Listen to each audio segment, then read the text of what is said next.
The Finance Ministry's April assessment of the South Korean economy affirms the persistent presence of risk factors, including lackluster domestic consumption and U.S. import duties. Our Jun-han covers the latest findings. The Finance Ministry's latest economic report points to a sluggish recovery in domestic demand and growing global uncertainty from Washington's tariffs as key downside risks. This assessment comes in the ministry's Green Book, a monthly report that outlines the trends in the country's economy. According to the ministry, while the impeachment of former President Yoon Suk Yeol has reduced some internal uncertainty, external risks are growing due to the U.S. tariffs. The 90-day moratorium has eased some of the pressure on our economy and companies, but the 10% tariff rate is still in effect. And then steel, automobiles. Those are also subject to item-specific tariffs, so there is downside pressure.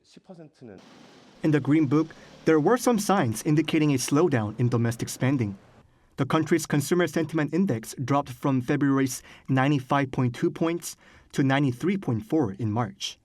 Also, preliminary GDP data shows that construction investment in the fourth quarter of 2024 fell 4.5% compared to the previous quarter.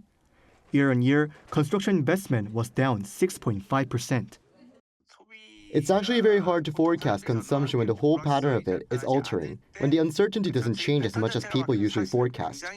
So it's just a change in mood, and I think that's a big part of what's really hurting consumer sentiment these days. The ministry vowed full support to combat economic uncertainties and downside pressures.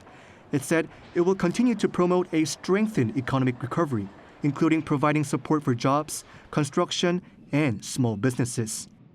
At the same time, the ministry will make every effort to respond to trade risks, such as supporting Korean companies affected by the imposition of U.S. tariffs and expediting the supplementary budget to strengthen industrial competitiveness.